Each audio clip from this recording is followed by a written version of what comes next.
So welcome back. This is class 3 of the Buddhist Keys to Better Relationships. And just for a review, this is any kind of relationship. So this relates to dating, to business relationships, to long-term intimacies, to short-term, not very intimate, but you wish they were, to my brother-in-law, who I only see on Thanksgiving, but it's about to be Thanksgiving, so I have to all of those kind of relationships. This is what this course is meant to cover. Maybe that's a little ambitious. We'll see. So we're in class 3, and this is the specific situations, specific challenging situations that we might come across. So what I'd love to do is start us off with a little practice. We're going to do our resourcing practice. And this is a great way to review these techniques, to do them somatically, and also get us warmed up in the space for the class tonight. So find yourself a comfortable position just for a moment.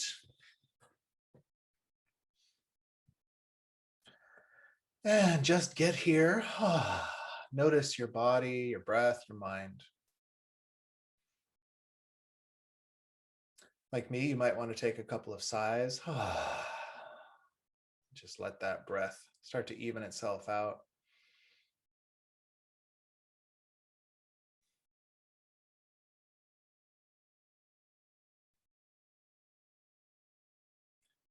And then let's practice our 2-1 ratio breathing. So that's if you're inhaling for 4, you'll exhale for 8, or if you inhale for 3, you'll exhale for 6, etc. So you've been introduced to it. Let's try it on our own for a few rounds.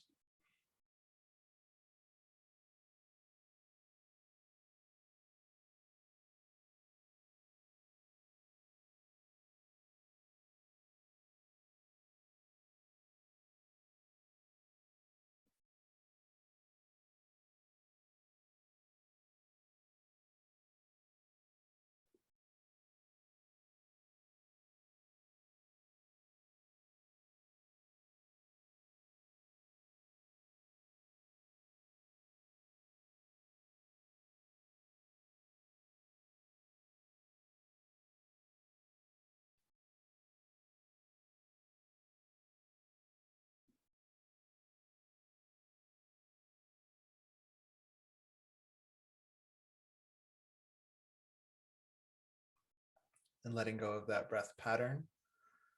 Just notice what you notice, especially noticing any changes.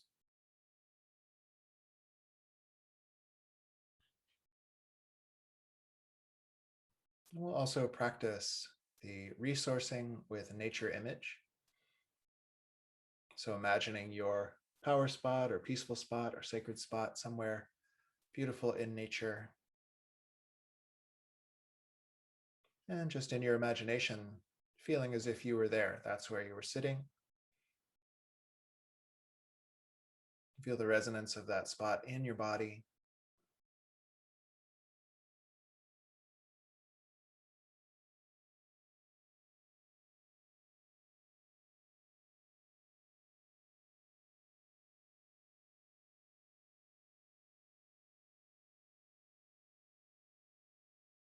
And particularly notice any pleasant sensations that come with that. So sometimes you'll feel like a sense of groundedness, like weightiness, or maybe heart openness or lightness, any number of sensations that you would identify as relaxing or pleasurable or powerful. We're just going to pay special attention to those.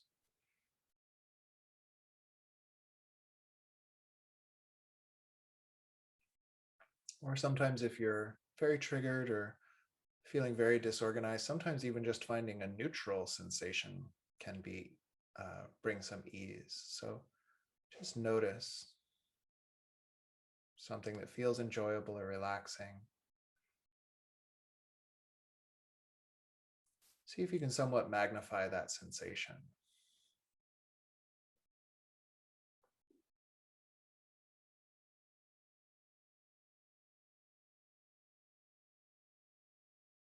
And then from this place, call to mind not maybe the worst challenging situation or the most distressing communication event in your life, but maybe just a moderate, somewhat challenging communication issue. So you can call it to mind. And we're going to try something unique of try to stay 50 to 70% in that sense of being in your power spot or being in the results of that 2-to-1 breathing. And then see if you can bring up the sensations of that challenging situation, but experiencing them from that power spot or that calm state of 2-to-1 breathing.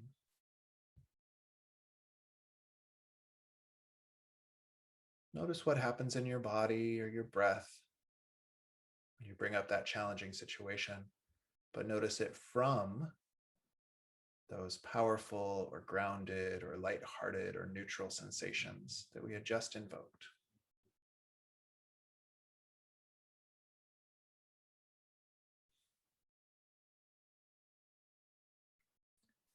Okay, and we'll finish with the self-compassion mudra. So either placing your palms over your heart or take a self-hug or any posture that feels nourishing and good to you. And just imagine like whatever love or peace or comfort you would want, like it's flowing through these hands. Like these hands become almost like a beacon for that energy from the universe, if you like that type of poetry. And then it flows in and nourishes you.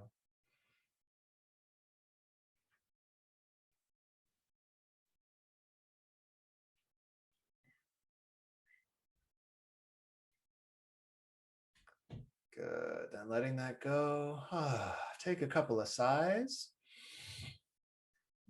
And let's orient toward our interactive practice together in class tonight. So welcome, welcome. We've meditated now. I at least am officially here. I did that thing where, I had these 5 other tasks to do before class and I had an hour to do them.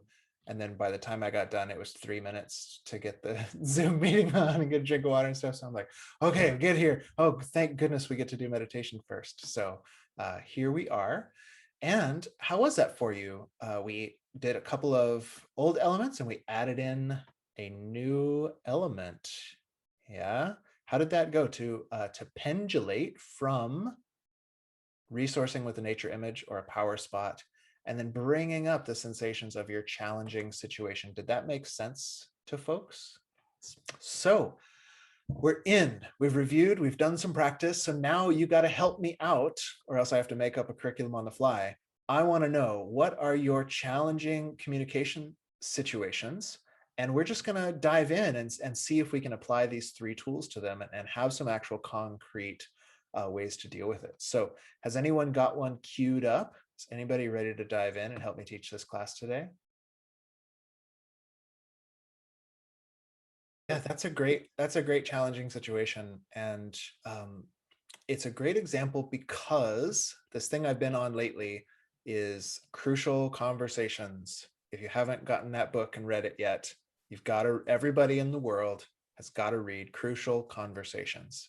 I'll even put it in the chat box here. Crucial Conversations. Okay, Crucial Conversations. And you'll read the book, but they say a crucial conversation is one where, let's see if I can remember them. Opinions differ, emotions are strong, and the stakes are high. Opinions differ, emotions are strong, and the stakes are high.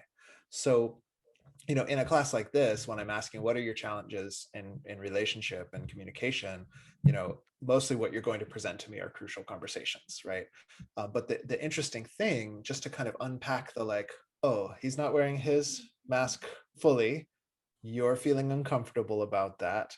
And then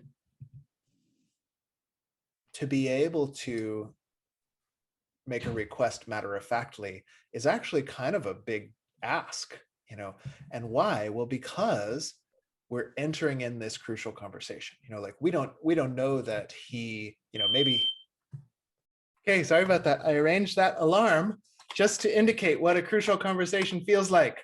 Oh, emergency. There's no smoke in the house. The other smoke alarm didn't go off, so I just took the battery out of it for now. Don't tell the fire marshal. But thank goodness it's the rainy season. So we don't know what this guy's thing was. He might have just been like, oh, it's probably not a big deal. I'm vaccinated. Like that, I'm just making up a story about him. I'll just put my note. Ah, oh, that's so much better, you know. But it also might be that you're like in the seat next to, and no offense, anti-maskers out there. I have a different opinion than you, but no offense. But you might be next to a rabid anti-masker. Like we've seen videos, if you're on the internet, you've seen videos of people on the airplane like coming to blows because you asked them to put a mask on their nose. And so we should know, oh, we've entered a crucial conversation. We've entered a crucial conversation, you know, and why do they go that way? Well, because opinions differ strongly, emotions are running strong, and because the stakes are high, you know. And so regardless of what story we think, this is where we got last week, just at the very end, we didn't get to dive in very deep, but regardless of what our story is, the two sides of that issue have a story of life-threatening proportions, right? So on the, like, let's say, you know, pro-vaccine mandate, I don't care who you are, we gotta just vaccinate everyone. And then on the other side, it's like, absolutely not. You know, the corporations are it's planned to kill us once it's in you, or something like that. Both of these stories are terrifying, right? You know, like on this one, oh, the Lambda variant. If we don't get everybody's kids vaccinated, we're all going to die of the Lambda variant, or the economy's going to collapse, or the supply. We already see it in the supply chains, you know. So you come in, you know, I don't think you're doing this because you were on your way to like a internal martial arts and Qigong seminar, right? So you're probably chilling and cool. But, you know, on this, you come in and the thing is like, what isn't said, but what's going on in the back of the brain is if this fool doesn't cover up his nose, he's going to kill us all and ruin the economy of the whole world. Like that's what's underneath that conversation. And then let's say he's on the other side. He's like, actually, the masks are to get us not looking at each other's facial expressions, and just it's a test for compliance. And then the next level of compliance comes. And actually, that's the Hitler move, you know.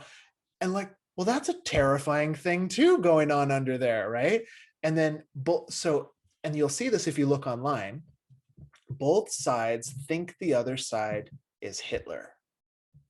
That's the part where the stories get out of bounds, right? And I'm using the extremes here because I don't actually want to have a debate about this on this class. Thanks for not asking me to. It's just not, we don't have time or space for that. But you can see why it becomes a crucial conversation, because you never know what you're getting into. And when the story has these life-threatening or high-stakes proportions underneath it, that's how a lot of this explosiveness happens. So it's a great example, you know, a quick example in your case to start us off with, which, you know, that's kind of you to be the leader with something quick, but it's really great because it tells us anytime we enter into a crucial conversation, like you may have known someone who like tried to co-parent a child, right? Whether you're still together or separated, co-parenting a child is always hard because almost always there's going to be a difference of opinions. And then have you heard of this from a friend or in your own life? You know, like, oh, do we send them to school over here? Do we send them to school over here? Do we vaccinate them now? Or do we, you know, the whole thing. And it comes to this like pitch, right? What's always happening in that case is it's about, oh no, the care and safety of my baby is threatened, right? And so you know that if you don't have some epic tools online, it can go to a really terrible spot because the stakes are so high. The stakes are so high. So in this model, we'd say those high stakes drive the emotions, you know, and then that mixes with the difference of opinion, and that's where you get these clashes. So, oh yeah, so you've seen this plenty of times as a court-ordered therapist, you know, and it's almost always, I mean, sometimes people are doing it just to be a jerk. That also happens. But a lot of time when you have two parents acting in good faith and still like just coming to these impasses, it's always because wager to say it's always because underneath it's, oh no, the safety of my baby. And they have a story that the other person's strategy puts baby at risk, right? So, in your case, I think you handled it really well because of what I know about training dogs.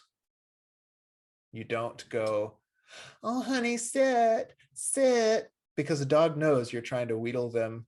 You're like manipulating them. And you don't go, sit down.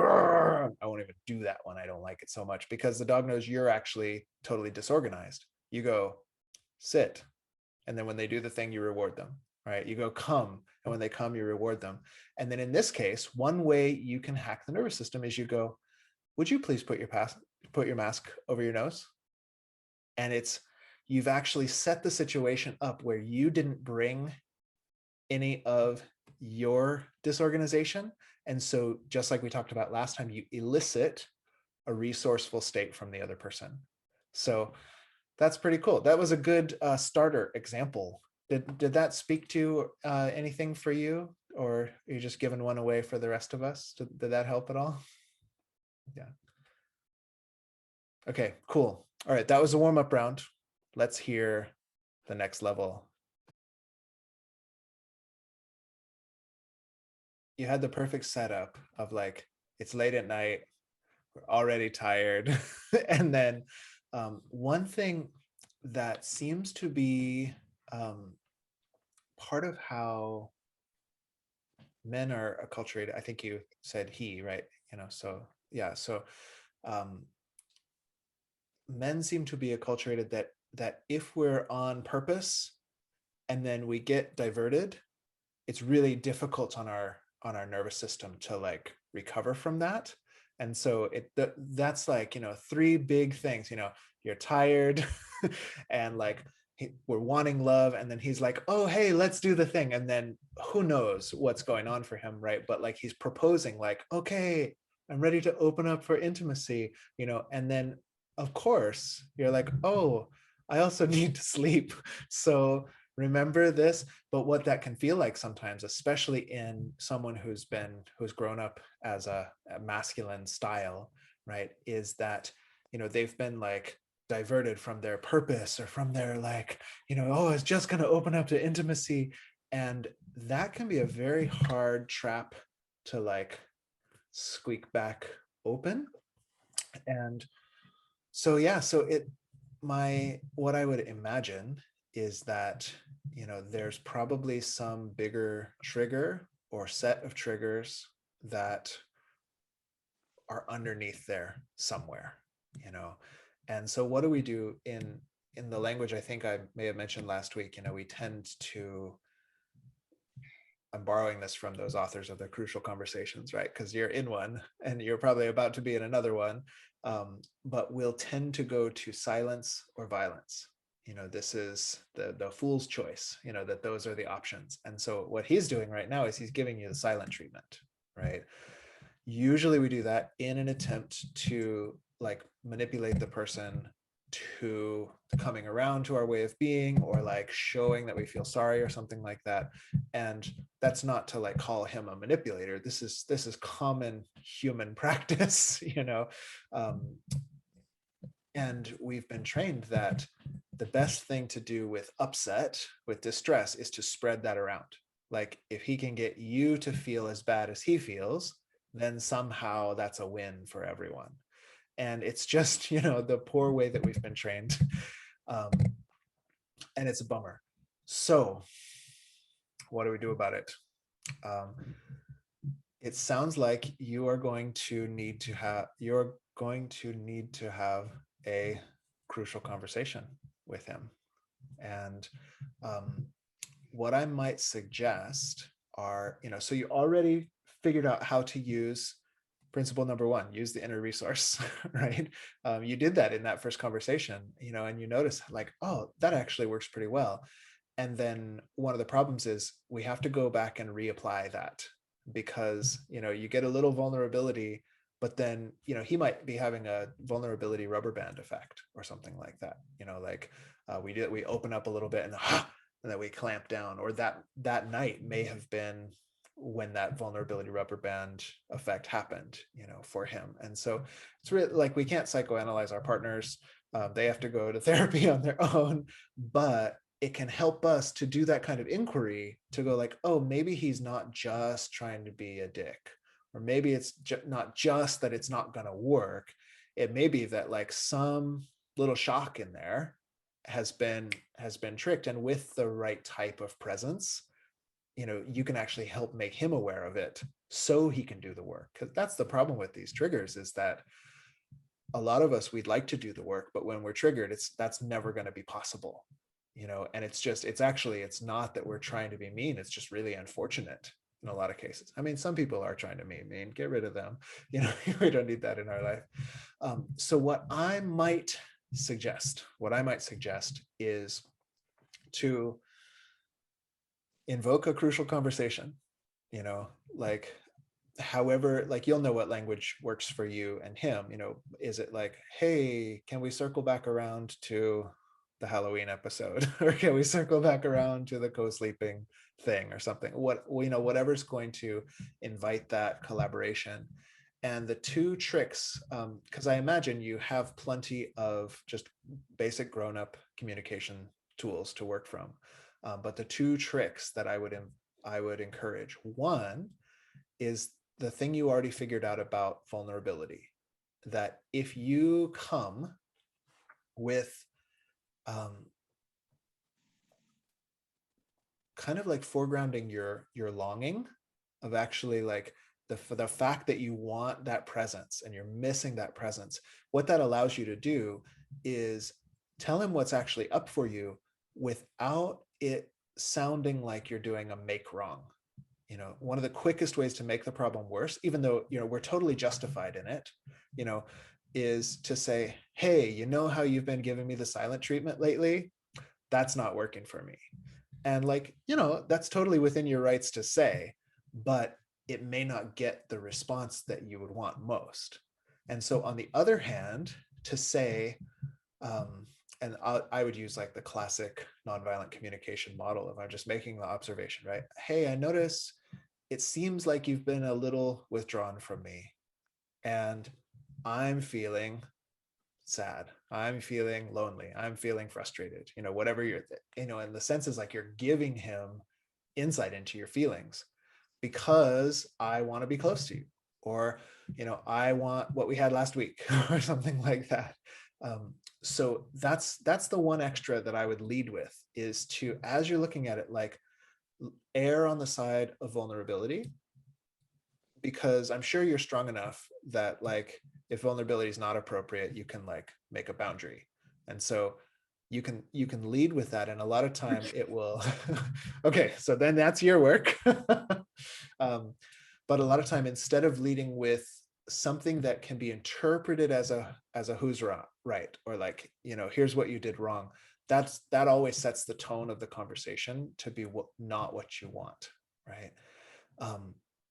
And then the second thing would be to take up a mode of inquiry into really trying to provide a space to hear what stories might be going on for him, what strategies might be going on for him, what needs might be going on for him, what feelings might be going on for him, right? Because we tend to get locked into our strategy, or locked into our story, especially when it's triggering some old trauma, that it may be that like, instead of like, from your perspective, you were reminding him of what you had already talked about. From his perspective, it might be like, oh, wow, she was so close and then she cut me off, just like mom, or whatever. We never quite know what it is. And we actually memory is selective. Like, he may select out the fact that you had talked about that, or it may not have registered as much for him. And so what's registering most strongly is this like betrayal, or being cut off, or whatever it is. And the idea is, you don't have to agree with any of his accusations or interpretations of your actions. The notion is, we're trying to hear, oh, how is this going on in your world? What's actually happening for you? those are the best, like they're the things we're least likely to do when we have a situation like this, but they almost always give you the most of what you actually want. So what does that sound like? Unrealistic or fun, or what do you think? The good news is that these parts that feel the most uncomfortable to us, a lot of relationship researchers say, in a relationship where all of there aren't really toxic patterns or things like that, but in kind of a normal relationship, going into that place that makes us feel uncomfortable is usually where the direction of greatest growth, and also for yourself but also your partner involved. Mm. So oftentimes, like myself, I have this like what do they call it, avoidant attachment style, right? So my go-to is like, okay, leave me alone. I need my space. And that feels good, and it works for me in a lot of ways. I still use that as my self-regulation technique. If I'm really disorganized, it's like, okay, you got to leave me alone, I got to go read a book for 3 days. I'll be back, but I will be back in 3 days, don't worry. um, but when I have the room to grow, my is actually to go more toward connection. Like when I'm feeling distressed, to actually go in and try to connect with the other person. um, and then similarly, like my partner, she's got pretty secure attachment, but she'll be a little bit more on the other side. We tend to match up that way, some research shows. um, and so her tendency is, if she's distressed, she'll want to go and get the reassurance from the other side. And her area of growth is likely going to be to learn to self regulate a little bit. And so that's just one example, from my own life. But for a lot of us, it's these things of like, the mind will, your mind will be telling you, hey, leave him alone, don't trigger him, don't do the thing. And we want to question, okay, is that a pattern? Is that the best choice, or is that just sort of like what feels comfortable? And is there an element that would be sort of more opening or more growing in the learning zone? So yeah, only you can know. And it might take a couple days too. Sometimes you got to pause from the conversation to let everything settle down. Like that's just kind for a brain. It's like, not expect too much, just like, oh hey, we've been a little distant, but do you want to watch Netflix and eat fish sticks, or whatever, like that can be very healing for a relationship. Actually, this is a great technique in case y'all don't know it. It's because, there's two: watch a movie or something together, or go for a drive. Because it's low pressure, because you're sitting next to each other doing an activity, but you're doing it together. And so the pressure of like, oh, going out to dinner and here we are looking into each other's eyes, and like, you can't do that when there's unresolved shit, right? But you can go for a drive or for a hike or like watch a movie. And so those are my like red light tactics, actually. If it's like, oh, we had a fight, we're not feeling very cuddly, but hey, look, I ordered a pizza and here's a movie, do you want to watch it with me? And it signals this like, oh, I want to connect with you, even though that's not easy for us right now, and let's take the time to settle ourselves right now. So that might also be the case, like you might need to let that nervous system cool down a little bit. Let's Mm. see. Okay, well, gosh, this 45-minute class goes so fast. This is the opposite of what I experienced this morning when I was teaching Tai Chi. It felt like the 1 hour class was 3 hours long. This one, 45 minutes, felt like 20. So um, any last things to say or quick questions before we officially wrap up for the evening? We had a couple of good ones, just to kind of play with, how does this work on the ground? And it sounds like y'all have been also playing with these techniques just since these last couple of classes. And so I love to hear about that. For the people watching at home, and also for you guys who are live, you can use that course page also to type in questions.